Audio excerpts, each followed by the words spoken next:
Bonjour à tous, retour sur le Grand Prix d'Isbergues dans le Pas-de-Calais, 10e étape de la Coupe de France, la classique artésienne, la seule course professionnelle de la région, une épreuve d'un jour inscrite au calendrier UCI Europe, une épreuve remportée 2 fois par Arnaud Desmar, c'était en 2013 et 2014, le sprinter de la FDJ que l'on retrouve dans une équipe composée notamment de ses lieutenants Jacopo Guarnieri, Olivier Legac. On retrouve également dans cette formation française dirigée par Frédéric Guédon Ramon Sinkeldam au départ, Jack Stewart, Clément Davy et Fabien Liénart. Arnaud Desmar qui s'exprime sur son état de forme post-Vuelta et sur ses objectifs de fin de saison.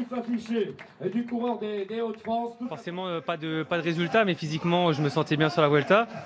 J'ai bien fini cette dernière semaine, donc il n'y a pas tout acheté à la poubelle, ça c'est clair. Mais maintenant, voilà, il y a d'autres objectifs qui arrivent. Aujourd'hui, c'est la reprise sur Isbergues. Il y aura forcément un sprint, normalement un sprint d'annoncé, voilà, même si on peut avoir des surprises, mais il y a un beau plateau aussi. Et puis après, il y a une belle saison encore qui se profile. Après, j'attends d'être sélectionné parmi les 9. Il y a la présélection qui est sortie. Et voilà, j'espère faire partie du mondial la semaine prochaine. Mais voilà, aujourd'hui, ça va être une bonne remise en route. Il y a le Grand Prix de Denain mardi. Et puis après, il y aura Roubaix après mondial s'il y a. Donc ouais, il y a encore des belles courses. Le Grand Prix de Denain, évidemment, les championnats du monde qui seront à suivre sur Eurosport. Arnaud Desmar qui évoque ensuite les conditions de course de ce Grand Prix d'Isbergues et le profil du circuit final qui pourrait lui convenir. C'est clair qu'en plus, il n'y a pas trop de vent. Normalement, c'est des éléments qui durcissent. L'année où il y avait eu une grosse pluie, Philippe Gilbert est arrivé à échapper à 2-3 coureurs. Donc voilà, c'est vrai que ça use les coureurs. Alors qu'aujourd'hui, voilà, ça va, je pense, avoir un peu plus de fraîcheur. Et malgré le circuit final qui vire, voilà, si tu n'es pas placé derrière, tu vas faire beaucoup plus d'efforts. Donc la priorité sera d'être placé avant tout sur ce circuit. Comme je dis, 7 tours de 10-12 bornes. Donc ça va être malgré tout usant. Ouais. 8 fois champion d'Europe, Elia Viviani que nous retrouvons à la tête de l'équipe. Les applaudissements pour Elia Viviani, un homme en forme au départ pour la formation Cofidis, vainqueur du Grand Prix de Fourmies la semaine dernière et de 2 étapes du Tour du Poitou-Charentes au mois d'août. Avec sa formation Cofidis dirigée par Alain Deleuil. On retrouvera également le Belge Tim Merlier, leader de la formation Alpecin Phoenix. On va écouter le Belge qui évoque le plateau de sprinter et bien sûr son objectif de Paris-Roubaix. Ici, on verra à la fin comment on va faire, mais j'ai confiance dans mon équipe. Je travaille encore bon pour Paris-Roubaix. Je suis très motivé pour cette course. Oui, on va commencer avec aujourd'hui pour aller bien. Oui, et une Tim Merlier qui avait été très en vue sur ces dernières semaines et qu'on attend évidemment à Paris-Roubaix qui aura lieu après 3 reports depuis l'année dernière. Paris-Roubaix qui aura finalement lieu cette année le 3 octobre. Voici à présent l'équipe AG2R Citroën et Dorian Godon qui évoque sa forme du moment. Mais voilà, l'équipe me fait confiance donc j'essaye de performer avec la forme du moment, garder la tête de la Coupe de France et ouais, je pense que vu le pass de sprinter, ça va arriver au sprint, essayer de me faufiler entre les sprinters, même si j'ai pas trop l'habitude. On va dire là, c'est vraiment la Coupe de France qui me correspond le moins avec le place de sprinter aujourd'hui et le fait que le temps soit calme. Et voilà, on a des bons mecs pour me protéger toute la journée et m'emmener au sprint à la fin et essayer de faire aller chercher un top 10. Voilà. Des bons mecs pour le protéger. Alexis Goujard pour Dorian Godon pour aller chercher ce top 10. Alexis Goujard fait partie de cela. Un petit coup d'œil sur la formation de l'équipe dirigée aujourd'hui par Cyril Dessel, Tony Galopin en capitaine de route, Anthony Julien, Alexis Goujard donc, Nance Peters, Laurens Neisen et Gilles Van Hoek pour le départ dans cette formation AG2R Citroën La Mondiale. Voici l'image du départ donné, 199 km/3, départ donné au matin, juste avant la mi-journée à 11h55. Ils sont près de 130 au départ pour succéder à Nasser Bouhanni, vainqueur l'an passé. Le sprinter français qui n'est pas là hein, cette année dans la formation Arkea Samsic, où on retrouve notamment Amaury Capio et Winner Anacona. Formation dirigée par Yvan Kerr.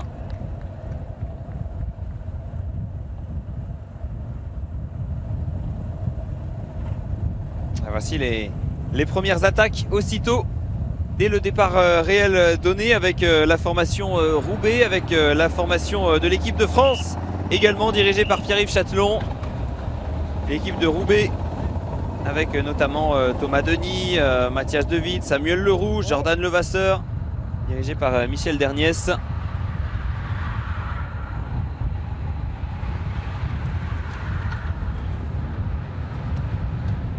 Et la constitution de la première échappée, la bonne attaque du jour. Il y en a toujours une qui finit par fonctionner. Et la voici, on va détailler cette composition avec 6 coureurs. Vous le voyez, Alexis Goujard pour la formation AG2R, Robin Meyer pour l'équipe Nippo Provence, Thomas Denis et Samuel Leroux de la formation Roubaix. Comme quoi ça valait le coup d'y aller d'entrée de jeu. Et Alexandre Delettre pour l'équipe Delco. Ils sont 5 hein, à l'avant. Vous voyez dans la première position Samuel Leroux pour la formation Roubaix-Lille Métropole.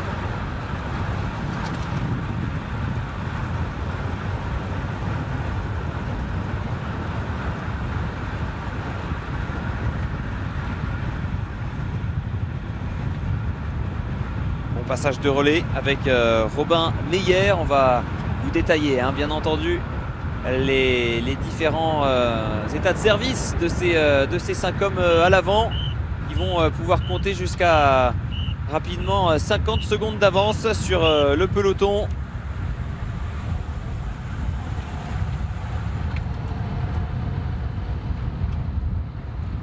Deux personnes sur le bord de la route dans ce Grand Prix d'Isbergues, le nord de la France, le Pas-de-Calais.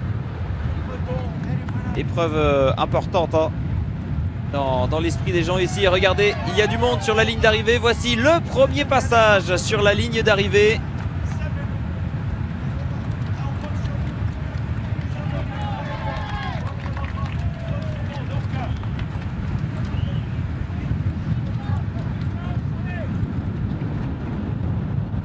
Alors un mot sur ces 5 hommes qui composent l'échappée. Commençons par celui qu'on connaît le mieux, Alexis Goujard, le dossard numéro 34 pour la formation AG2R Citroën. Il a 28 ans. Avec, là vous voyez à l'image, c'est le deuxième hein, passage sur la ligne d'arrivée. Avec c'est Thomas Denis qui va fausser compagnie à ses coéquipiers pour une raison très précise, c'est qu'il y a un sprint intermédiaire à cet endroit-là et c'est lui qui va remporter ce sprint intermédiaire au deuxième passage sur la ligne d'arrivée. Thomas Denis, eh bien un mot, il fait partie de l'équipe de Roubaix. Il est breton, il vient de Vannes. Il sera sur la route Adélie de Vitré le 1er octobre. On l'a vu cet été sur le Grand Prix de Fourmies, sur le Tour du Poitou également.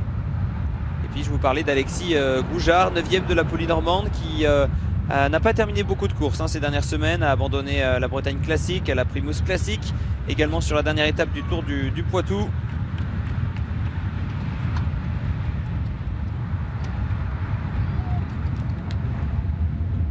Une victoire en 2021 pour Alexis Goujard, qui a connu le plus beau succès de sa carrière en 2015 en remportant une étape de la Vuelta. Voici à l'image le 3e passage sur la ligne et 2e sprint intermédiaire. Et regardez, c'est encore Thomas Denis de la formation Roubaix qui va pour le sprint intermédiaire. Je ne sais pas si on s'est mis d'accord avec ses coéquipiers d'échapper, si les autres se moquent de remporter ce sprint ou si on laisse l'équipe qui a 2 coureurs. C'est l'équipe locale en tout cas. Personne n'a véritablement disputé ce sprint intermédiaire à Thomas Denis les 2 fois. Voici le peloton qui roule derrière, emmené par les 3 principales équipes de sprinters. Et vous voyez en premier lieu la formation Groupama FDJ. Évidemment Arnaud Desmar qui, on en parlera tout à l'heure, a de grandes velléités de victoire. Il a besoin de lever les bras, de retrouver de la confiance avant les grandes échéances qui arrivent. Il en parlait, le Grand Prix de Denain, les championnats du monde, Paris-Roubaix. Le peloton est à présent dans la côte de Rombly. C'est le premier mont du jour. Il reste encore à cet endroit-là. 155 km à parcourir. Image en queue de peloton sur Maxime Jarnet, notamment de l'équipe Intermarché Ventigobert. On a aperçu Dimitri Kless aussi. Et puis à l'avant de la course, l'équipe AG2R et Dorian Godon qui est tranquille parce qu'il a un homme à l'avant, à côté d'un coéquipier d'Arnaud Desmar.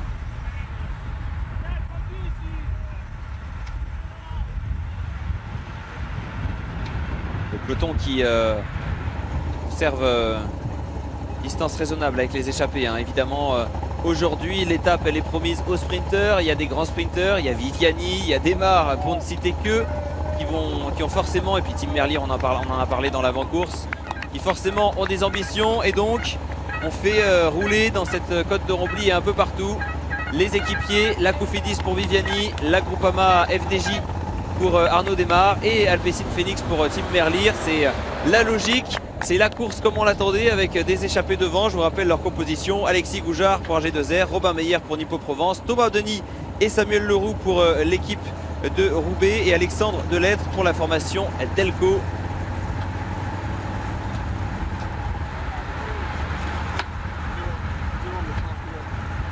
BMC aussi que l'on voit à l'avant, même si la formation Groupama est la plus présente. Du côté de la Cofidis, on a mis surtout un homme devant, mais c'est lui qui roule, donc on fait le boulot. L'équipe BMC qui est très présente aussi, hein, malgré tout. C'est la 4e équipe la mieux représentée dans les premières positions du peloton.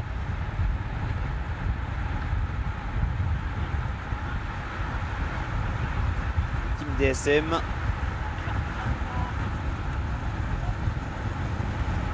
Dérouler tout ce peloton qui n'a visiblement perdu aucune unité, ou alors sinon très peu. Et retour sur nos 5 hommes de tête. Nous avons passé la côte de Estrée-Blanche, le 2e mont du jour, et nous sommes à présent, vous avez vu passer Robin Meyer en haut de la côte de Fauquenem. Il reste là encore 134 km à parcourir.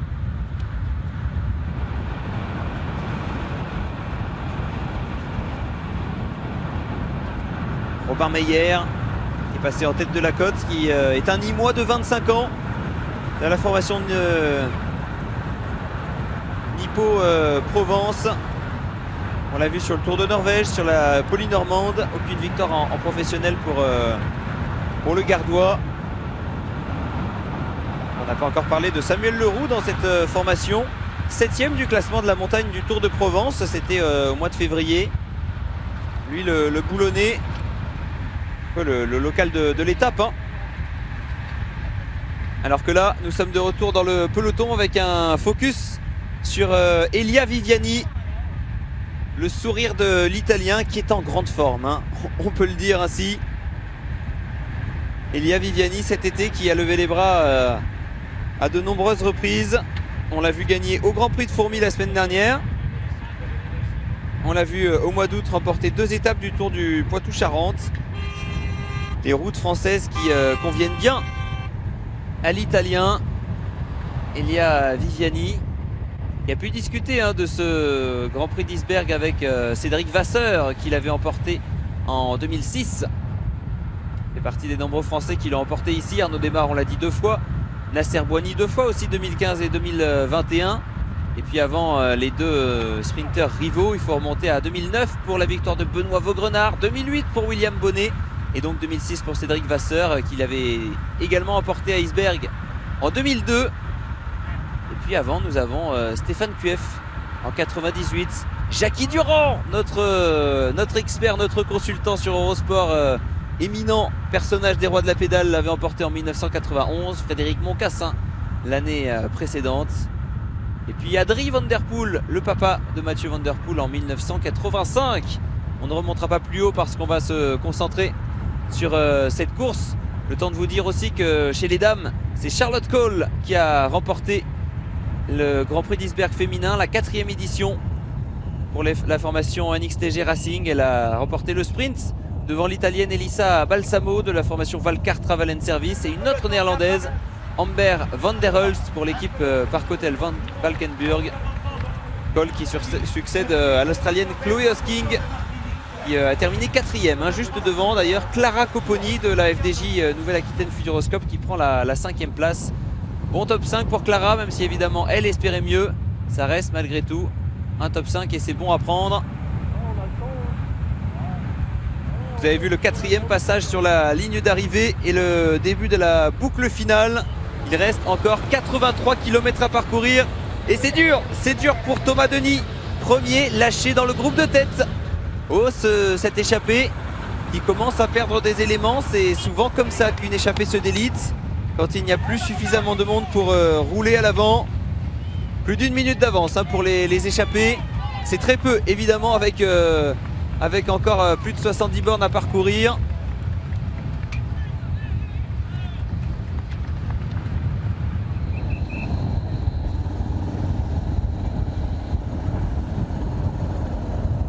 Peloton qui roule toujours très fort.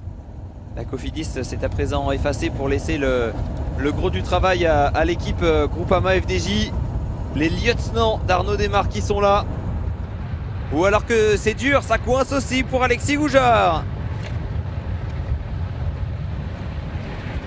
C'est dur pour Alexis qui craque et qui va laisser ses coéquipiers plus qu'à 3.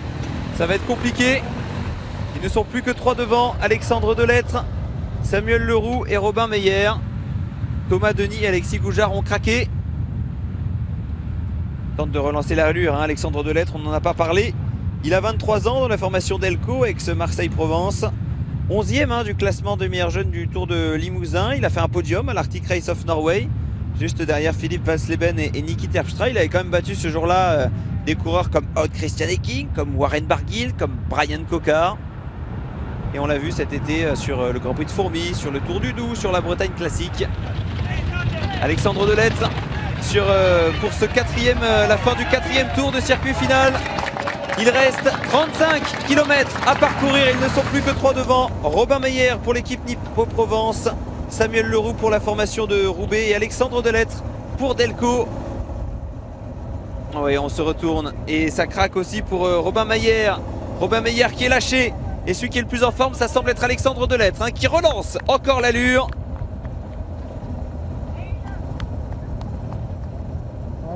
Ah, le peloton qui est là, c'est une échappée. Vous voyez le panneau d'Isberg. Et le réalisateur ne s'y trompe pas, c'est lui le plus fort dans cette échappée. Alexandre Delettre qui est pour l'instant encore aidé par l'un des premiers attaquants du jour, Samuel Leroux, que l'on retrouvera engagé mardi sur le Grand Prix de Denain. Né à Boulogne-sur-Mer, il veut briller sur ses terres et il prend un nouveau relais. Nous sommes dans les derniers mètres de ce dernier tour de cet avant-dernier tour de circuit. On commence à connaître ses routes par cœur. Lui, de toute façon, il les connaît déjà par cœur. Samuel Leroux avec son maillot rose. Encouragé par le public local.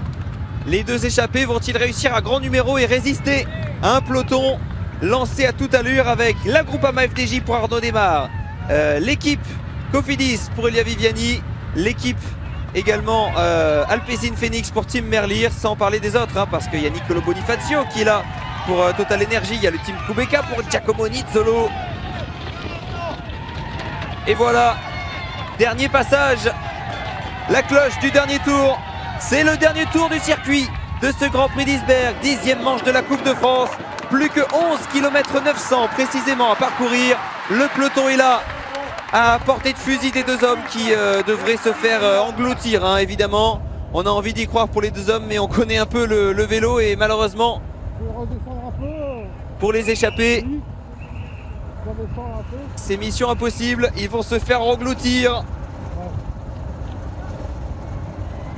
Et voilà, engloutis par le peloton, ils se serrent la main. Ils sont restés les deux derniers jusqu'au bout, Samuel Leroux, Alexandre Delettre dans cette échappée où Thomas Denis, Robin Meyer et Alexis Goujard étaient les précédents. Nous allons donc désormais retrouver les favoris hein, pour le sprint. Arnaud Desmar qui a envie de lever les bras forcément. Il connaît une saison compliquée. Il n'a pas gagné sur la Vuelta, il n'a pas gagné sur le Tour de France où il est arrivé hors délai lors de la 9e étape. Lui qui a brillé dans le Nord en 2013 et 2014, remportant 2 fois ce Grand Prix d'Isberg, remportant les 4 jours de Dunkerque, remportant le Grand Prix de Denain aussi en 2013 et 2017. Son équipe est là pour l'emmener tout en haut, mais attention évidemment à Elia Viviani pour la formation Cofidis. Attention aussi à l'équipe Alpecin Phoenix avec Tim Merlier. Attention à la team DSM avec Alberto Dainese. Le sprint est lancé, Elia Viviani qui est en bonne position. Attention Arnaud Desmar qui se fait enfermer. Elia Viviani va-t-il résister? Elia Viviani qui l'emporte devant Tim Merlier qui prend la 2e place. Et 3e place pour l'Italien, me semble-t-il, Alberto Dainese du team DSM. Arnaud Desmar s'est fait enfermer. Arnaud Desmar, 5e de ce Grand Prix d'Isberg, juste derrière Bram Velten du team Arkea Samsic qui prend une belle 4e place. Succès d'Elia Viviani, encore une fois. Quel été, quelle saison, quel mois de septembre pour Elia Viviani qu'on écoute. La confiance qui grimpe de plus en plus. Pour moi, la semaine dernière, avec une nouvelle victoire, je veux vraiment remercier mon équipe, la Cofidis, qui ont fait un super travail aujourd'hui. Et ça fait 2 ans qu'on est ensemble et on commence à vraiment trouver des automatismes et avoir des résultats surtout. Je suis confiant et je veux continuer comme ça dans les prochaines semaines. L'équipe a vraiment travaillé ensemble pour rattraper l'échappée. Ça a été une journée de vélo très rapide. Ça a été une course très rapide. Le final aussi, à 10 km de l'arrivée, on a vraiment été très vite.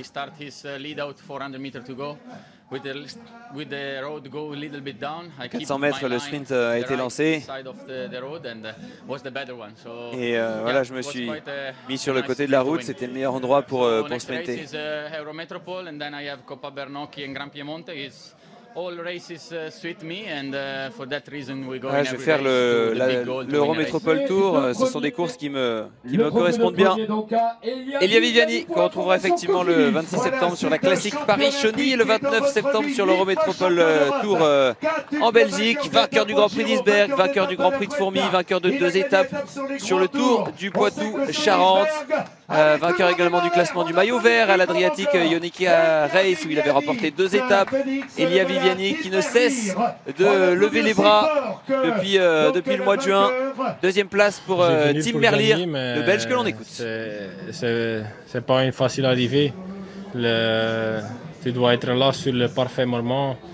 Et j'étais dans la route de démarre et j'étais un peu bloqué. Et j'ai pas vraiment pu sprinter en fait. Je pense que j'ai les jambes pour gagner, mais bon, c'est une 2e place aujourd'hui. Et celui qui termine 3e, donc Alberto Dainese, félicité par nos 3 hôtesses. Et il est venu Alberto Dainese, l'Italien de l'équipe Arkea Samsic qui termine 3e. Voici le classement, 5e place pour Arnaud Desmar, Jérémy Lecroc 6e pour la formation BNB. Et regardez la photo entre Elia Viviani et le directeur sportif de la Cofidis, Cédric Vasseur, ancien double vainqueur de ce Grand Prix d'Isberg. Le classement général provisoire de la Coupe de France, 150 points pour Elia Viviani qui a 10 points d'avance sur Dorian Godon, Besnois, Cosnefroy et 3e devant Arnaud Desmar. Elia Viviani donc remporte ce Grand Prix d'Isberg 2021.